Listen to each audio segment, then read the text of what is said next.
Open sesame. It's time for the Sports Vault with Jersey Joe and Big Shot Rob. Yeah, Joe, I think the Knicks are going to win the championship this year. They're going to beat the Heat. Let me stop you right there, Rob. The Miami Heat will win the championship this year.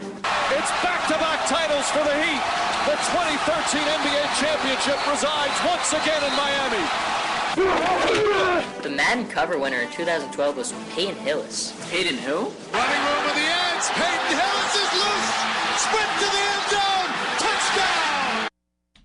Hello, Iona College. Welcome back to the final episode of the Sports Vault for this semester, and it has just been an incredible run. We've had so much fun. We've just had a great adventure. So let's have one final show before we kick it off for the summer, and what better time to do it than for the 2014 NFL Draft, one of my favorite sporting events of the entire year. It's just a great spectacle. It's a great event, and can't wait to talk about it. We'll go down the list of every pick, tell you what you need to know, what we thought about the picks. So let's kick it right off with the first pick. You had the Houston Texans taking the defensive end Jadeveon Clowney. And look, at the end of the day, I think he was the number one rated guy. He was the guy everybody thought they were probably going to take. Now you look at that defense, you've got J.J. Watt, you've got Jadeveon Clowney. They have a tremendous defense. The question now is, what are they going to do on offense? Because they really need a quarterback. Are they going to take a quarterback today? They could. I mean, they have the first pick starting off the second round, but there's no question that this is a fearsome defense now. Yes, definitely is, Joe. I mean, I'm not too keen on this pick. My reason for that is I don't like his work ethic from what he did last year at South Carolina. But you know what? When you see a defense that features Watt and this kid, you better be worried right now in the NFL. The Houston Texans are a better defense. Offense, we'll see. Maybe they'll take Carr today, but we hope they find a quarterback soon. Absolutely, because that's going to be the next step for them. I mean, they really need a quarterback because in the NFL, doesn't matter how, even the Seahawks, they have the best defense in the NFL, but if they didn't have Russell Wilson, they wouldn't be winning anything. So the Texans, let's see what they do today. The second pick, you had the St. Louis Rams taking Greg Robinson, the offensive lineman out of Auburn, and I love this kid. I think he's the hands-down best offensive lineman in the draft. As soon as they came up, I thought it was either going to be Sammy Watkins, but my gut was telling me Greg Robinson. This offensive line now for the Rams is spectacular. You have Jake Long, now Greg Robinson. I mean, Sam Bradford is not going to have excuses. They're going to be able to keep him upright, and he's really got to come through this year. But Greg Robinson, I love the pick. This is going to be a special offensive lineman. Yeah, he was definitely a Joe. You know, the Redskins, thank God they made that trade with the Rams a couple years back. Great pickup for them. Sam Bradford's a guy that gets hit a lot, and you know what? This offensive line is one that's going to be scared for the next couple years. Now it's up to Sam Bradford to perform with this offensive line. Absolutely, and we've been saying it. We've been calling for Bradford. We thought this was the year where he had to show it, and he was hurt, so kind of have to throw this year in the bag. But next year, he's really got to step up. Now with the third pick, we have the first quarterback taken, the Jacksonville Jaguars taking quarterback Blake Bortles out of UCF. And look, you knew the Jaguars were they had a couple of directions. I mean, the Jaguars need a lot of pieces. They definitely need a quarterback. They need a wide receiver. They need a lot of things. So you can't really fault them. They thought that this was the best quarterback for their team. And I think Blake Bortles, it's very debatable who the best quarterback in this draft was. Prototypically, I mean, physically, yes, Bortles is probably the best quarterback in the draft. He has the intangibles physically, but he just didn't play against enough top-tier competition in college to really get a good understanding of if this guy has what it takes. So it's really tough to determine if he's going to be the guy, but I think they needed a quarterback. I got to give them credit because they just had to take a quarterback here. He's their guy. I think he was a decent pickup, Joe Bortles, and here's my reasoning. A lot of scouts are not sold on how strong his arm is. Yes, you know what? He's one of the most accurate quarterbacks coming into this draft. But Bortles, I'm not sold on his arm, and you need a strong arm in the NFL. But with the Jaguars, you know what? Good pickup for them. Chad Henne is your backup. He was originally your starter, and that's way better improvement than Chad Henne. Absolutely, and I will say this on the Jaguars. I mean, I give a lot of credit to Gus Bradley because the way that their season started last year, going 0-6, and the way that they ended the year after their bye week, tremendous, and that shows good leadership by him. I think Gus Bradley is a good coach, and he's got a quarterback now, so we'll see what the Jaguars are able to do. With the 4th pick now, this is one where I've got a little bit of beef with the Buffalo Bills. They traded the pick for the Cleveland Browns, and they took Sammy Watkins. Now, Sammy Watkins was the best receiver in this draft, probably the best position player in this draft, so you can't fault them for taking that player. But I don't like how Buffalo traded away. They gave up their first-round pick next year. Now, if you're a team like the Atlanta Falcons a couple years ago when you traded up for Julio Jones, that's worth it because Atlanta was at that time only a couple players away from being in a Super Bowl. But Buffalo is nowhere near being ready to compete for a Super Bowl, and I think you can't give up your first round picks are so valuable for a team like the Bills who are trying to get back to that position. And Sammy Watkins is going to be a tremendous player for them, but I just don't like having to give up that first round pick. But they got their guy. You got another weapon for EJ Manuel to help him out, and it should be very fun to watch him play there, but very concerned with giving up that first round pick. Yeah, you know what? Actually, this is good for me as a Jets fan. I enjoy this, even though Sammy Watkins might kill us. The Bills gave away their draft pick, so one less person to worry about them drafting next year. Overall, though, excellent pickup for this team. EJ Manuel needs a real go-to guy, and Sammy Watkins is that best wide receiver in the draft. Him and Mike Evans, hands down, top 2 wide receivers in that draft. And you know what? Buffalo did give up a lot, but this guy is really going to show you a lot this year in the NFL. And the Bills needed him because their wide receiver corps, they have a pretty decent wide receiver corps, but this guy was really needed. Absolutely. I mean, E.J. Manuel, I like what he showed you last year. He was banged up, but when he was healthy, he showed me something. And now that he's got a dynamic receiver like Sammy Watkins, you got to watch out. That's going to be fun to watch. Now, number 5, you had the Oakland Raiders taking linebacker Khalil Mack. This guy, I mean, there was actually a debate over if Clowney or Mack. Some people actually preferred Mack, but I thought Dennis Allen, he's a defensive-minded head coach. He went with Khalil Mack. I thought maybe they would be tempted to take a quarterback. Maybe they would be tempted to take Mike Evans, but Dennis Allen, defensive guy, he goes with linebacker Khalil Mack. And that Raiders defense is suddenly, I mean, after all the additions in the offseason, picking up Justin Tuck, Woodley, I mean, they've got a lot of playmakers on that defense. I don't know what Matt Schaub is going to do. They added Maurice Jones-Drew. So this is a Raiders team that's got a lot new faces on this team. I think Khalil Mack is going to be a good fit there for them, especially with Dennis Allen. But I still think that Matt Schaub is a transition quarterback. At the end of the day, Oakland, before they can get anywhere, they still need a quarterback. So that's my thought on the Oakland Raiders there. This is the year for the Raiders, Joe. It's time to fear the D. Their defense is so scary right now. After all these pickups through free agency, picking up Mack yesterday, I think this defense will be one of the top defenses we've seen from the Raiders in the last 11 years. You know what? The offense still is going to struggle. Matt Schaub is not that guy that they thought, but I think he will do a decent job, but it's time to fear their defense because the Raider defense is one scary thing. I mean, if you look at the way that the Raiders are going to be built, I mean, they've got a very good defense, as you just said. They've got 2 really good running backs in Maurice Jones-Drew and Darren McFadden. Matt Schaub might not have to do too much. I mean, you're going to wear teams down with the run game, set up the play action, throw the ball, and you're going to have a good defense that's probably going to limit the other team's possession. So the Raiders are going to be an interesting team to watch next year. I'm really interested to see how this team looks. So that's going to be something to keep your eye on. Now with number 6, you have the Atlanta Falcons. They took offensive lineman Jake Matthews out of Texas A&M. Just a long lineage of incredible NFL talent. His father, Bruce Matthews, played for the Houston Oilers, one of the best offensive linemen of all time. And Jake Matthews, just an incredible player. I watched him a lot this year, and it's exactly what the Falcons needed. I think a lot of people, including myself, were very disappointed with the Falcons last year, had very high expectations for this team, and they just didn't deliver.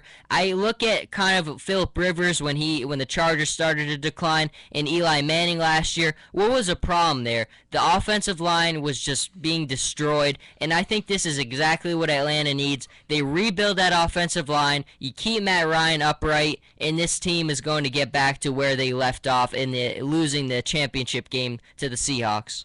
Definitely an excellent pickup, Joe, yesterday for the Falcons. This guy is much needed. Matt Ryan had his worst year last year, throwing career-high 17 picks, rushed 203 times, and this guy is going to be out there. This guy will be his protector. And the Falcons, this is what they need. Their offensive line was very weak last year. Should have been a team that won the division again with all the weapons they have in Julio Jones, and they had Tony Gonzalez last year. But the offensive line was not protective enough, and you know what? This guy is a great pickup for them. Absolutely. No, number 7, you have the Tampa Bay Buccaneers. Now, me and Rob, we shed a tear when they took our man Mike Evans. This was our favorite player going into the draft, an incredibly talented player. And Tampa Bay, I was hoping my Lions he would fall to, but Lovie Smith, he knows what he's doing down there, and he took the right guy. I mean, think about this now. You have Vincent Jackson on one side, and then Mike Evans. That is an incredible outside receiving combo right there. It most definitely is, Joe. And especially for a Buccaneer team that only averaged 277 yards a game, you better fear their offense right now. Yeah. Because these guys are very dangerous. I mean, both such physically big receivers. They're just going to go up there and get the ball out maneuver you. I mean, I love this guy, Mike Evans. He's going to be an incredible receiver. He's just got he's got everything you would want. He's got the size, he's got the speed, he's a great catcher. I cannot wait to see how this kid plays. And now we just got to see what Tampa Bay is going to do with their quarterback situation, because you can have as many good receivers as you want, but if you don't have anybody who can get him the ball, there's really no point. So that's definitely something to look out for there. Now, number 8, the Minnesota Vikings traded the pick to the Cleveland Browns, and they took Justin Gilbert out of Oklahoma State, and it's a good pick for the Browns. I mean, he was the best cornerback in this draft, and I think Cleveland's defense already, I mean, Mike Pettin is a defensive guy. He took the defensive player, and their secondary as it is already pretty good. Their defense is pretty good, and I think this was a good pick. Re-solidifies the defense, and it's one of those players where you can't really miss. Yeah, this was another good pickup for the Browns. You know, when Patine was with the Jets, always the guy with the cornerbacks, had great cornerbacks over there, and him picking up this guy is just an excellent pickup. A lot of teams are going to fear throwing to his side this year. Absolutely. Now, number 9, the Minnesota Vikings, they selected Anthony Barr out of UCLA, and there was a lot of people were surprised. They didn't think Anthony Barr would go that early. And I do like Barr. I watched him play a couple times this year at UCLA. The game against Oregon, he really showed me that he could get to the quarterback. He's a physical guy. He's got speed. He wasn't there all the time sometimes, so he wasn't it was a little tough to see sometimes, but I do think he's a good player. They did take him a little bit early, but Mike Zimmer is an incredible defensive mind, and if he liked what he saw in this guy, then I think he probably saw something special there to look at. Now, number 10, we come to my Detroit Lions, and they had selected tight end Eric Ebron out of North Carolina. A lot of Giants fans wanted him, so I'm sorry about that, but I think it's a great offensive piece. I thought the Lions could have gone cornerback or tight end here, but you add another offensive piece to this Lions offense. Now you've got Megatron, and let's be honest, Brandon Pettigrew, he had that one great season. He really has disappointed the last 2 seasons. Really hasn't showed up. So you put in Ebron. He's a big guy. You put him in the middle. This is shaping up to be a very, very potent Lions offense. Yeah, their offense this year, Joe, is one to be really feared with. I think they will have a decent year, but I'm not sold on Caldwell as their head coach. Agreed. And that's the only reason why I don't see them excelling this far this year. I mean, we'll see maybe if the Lions address it today, but they have not addressed the secondary for years on this team, and this has been the problem for the Lions for the last 4 years. Their secondary has just been, they can't stop anybody in the passing game. I like what they're doing on offense, but they're really ignoring that secondary, and it's been a glaring problem for a long time now. There is still room to address it today, so we will see if the Lions look to move and address that. The next one here, the Tennessee Titans, new head coach Ken Whisenhunt, a big fan of him, was hoping he was the new Lions coach. They selected Taylor Lewan, offensive lineman out of Michigan, and this is one of those can't-miss guys. I mean, it's a safe pick. They need an offensive lineman. He's an excellent offensive player, and I think this is just one of those picks. It's not a flashy guy, offensive linemen are never flashy picks, but he's a guy that he's going to go in there. He's going to be a good guy you can plug in there, and he's going to be a nice piece. Yeah, definitely needed for this team. Jake Locker's been injured the last couple of years, Joe, and they really need somebody there to protect him because this guy, when he's on the field, he will excel. And you know what? By picking up this guy, he will protect Jake Locker. Absolutely. Now you have number 12, the New York Giants selecting wide receiver Odell Beckham Jr. out of LSU. I think it's a very good pick for the Giants. Watch this kid play a couple times in Cam Cameron's system. I really like the chemistry he had with Zach Mettenberger. He's a big, good receiver. The Giants really need a guy like him after losing Hakeem Nicks. I think he's going to be a very nice piece for Eli Manning to have there.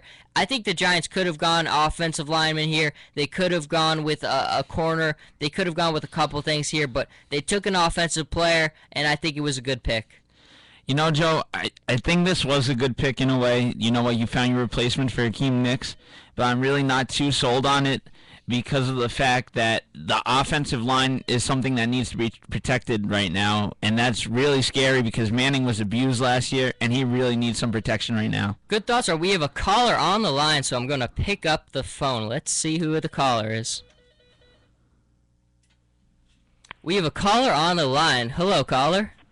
Hey, how you guys doing today? It's Ken from Iona College. Hey, Ken, Dr. K, how are you?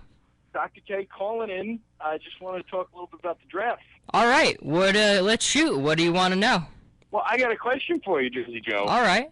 Are you going to grab yourself a Cleveland Browns Manziel jersey?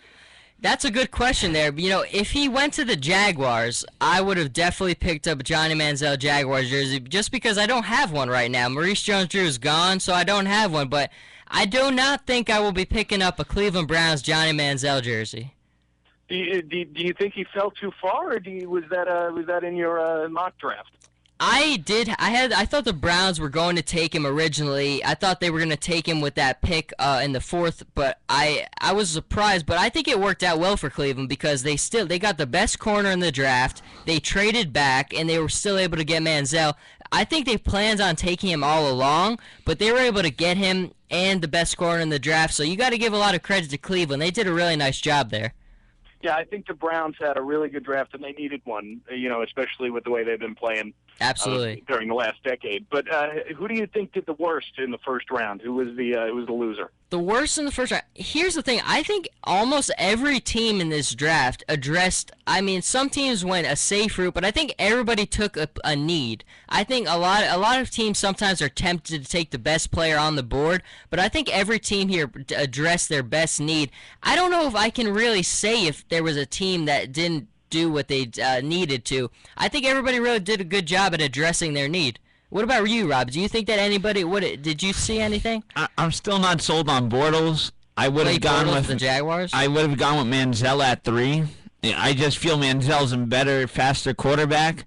Bortles is more accurate, but Bortles does not have the arm, and that's why I'm still sold on. If Jacksonville wanted a real winner, Manziel is the answer. Hands down, I think Manziel is going to surprise a lot of people this year. Big Shot Rob coming out with the thoughts there. Yeah, the thing is, Big Shot Rob, I don't necessarily agree with you. Now, there were some talks. The Patriots on Manziel's scouting report mentioned that he wasn't, a big team guy. He wouldn't, he's not in the long run going to be a good fit for a program that is going to be a team atmosphere and a team-winning situation. I do like the Bortles pick, and that was going to be my next question. And just to address what you said before, this is a very deep draft, and obviously round 2 is still going to have some players who can address some needs for some teams. I think Mel Kiper Jr. said there were 18 players he thought were going to go in round 1 that are going to end up going in round 2. So that's, it just goes to show how deep this draft is. But my question for you guys, again, is on Bortles, and do you think he was the number 1 quarterback to go, and do you think the Jaguars have what it takes now in their core to, take the next step eventually? You take it off first, Big Shot Rob. I'll jump in. You know what they did? It's an improvement with Bortles, but you look at it now. You lose Maurice Jones-Drew over the offseason. Your top receiver is Blackman. He's been suspended with so many issues off field. The defense is really the only stellar thing going for them. So there's still a lot of holes that need to be plugged in, that need to be surrounded around Bortles in order for this team to improve. I mean, otherwise they should be a pretty decent team. If their defense is still the same as it was last year, they'll be able to last in this league, but you still got to put more weapons around Bortles, in my opinion. I agree. I think Bortles physically has all the tools that you would want in your pro quarterback. The problem I have is I watched him play a lot at UCF. He had a great year, but they didn't really play against any top-tier competition, so it's kind of hard to measure how he'll translate to the NFL when he plays the good defenses like the Seahawks or the big top-tier guys. So it's tough to see, but I really like Gus Bradley with the Jaguars. I look at how they started off last year, 0-6. After the bye week, they come back, they responded, they played really well. So I think they have good leadership in place there. I think that'll definitely help out with Bortles. But it's going to come down to how hard is it going to work, because he's got the physical tools to succeed at this level, but is he going to put in the time that it requires to be an elite NFL quarterback? All right, thank you guys for taking my call. I just wanted to say that I enjoyed listening to the Sports Vault all year. Hope you guys come back. Have a good off season. We appreciate bigger it. and stronger. Thank you so much, We're Ken. looking forward to working with you on the morning show next year, and we're going to be doing that a lot. And Dr. K, everybody. Dr. K. I'll Thank see you you. guys later. Have a good one. Have Thank a good you. one. First caller in the Sports Vault history. How'd it feel, Big Shot Rob? First caller. Oh, that was awesome. It was cool. I mean, you listen to so many sport talk shows on the radio, and you hear that people call in, and it just feels so great to do that on your own show. I really enjoyed it. Absolutely. That was very cool. Thank you for Ken Reichman. He'll be hosting the morning show next year, so you should definitely check that out. And now we're going to continue. We are leaving off with the Chicago Bears. They selected cornerback Kyle Fuller out of Virginia Tech. And look, probably the worst two defenses I saw last year were the Cowboys and the Bears. Hands down, the two worst defenses I saw last year. I think the Bears could have taken any defensive player that was available and plugged him in, but they took a cornerback. You need to stop or limit the passing game in this day in the NFL, so I think this was a good pick for the Bears. They just need as much defensive help as they can get. Yeah, you know what? Good pickup for them, Joe.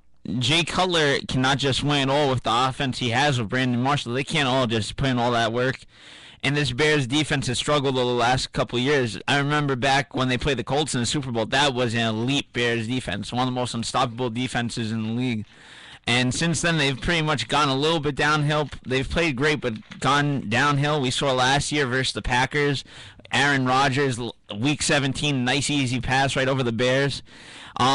I mean, great pickup for them. They need to improve greatly on this defense. Absolutely. So good pick there. Now, number 15, you have the Pittsburgh Steelers taking linebacker Ryan Shazier out of Ohio State.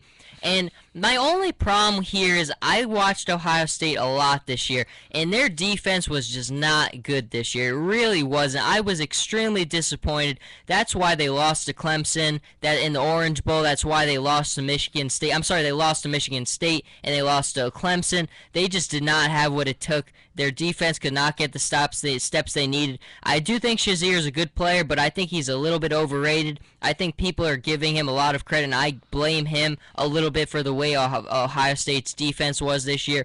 So I don't know. I trust Mike Tomlin. He's a great head coach. I think he's going to put this kid in a position to succeed, but I am a little bit weary of this pick.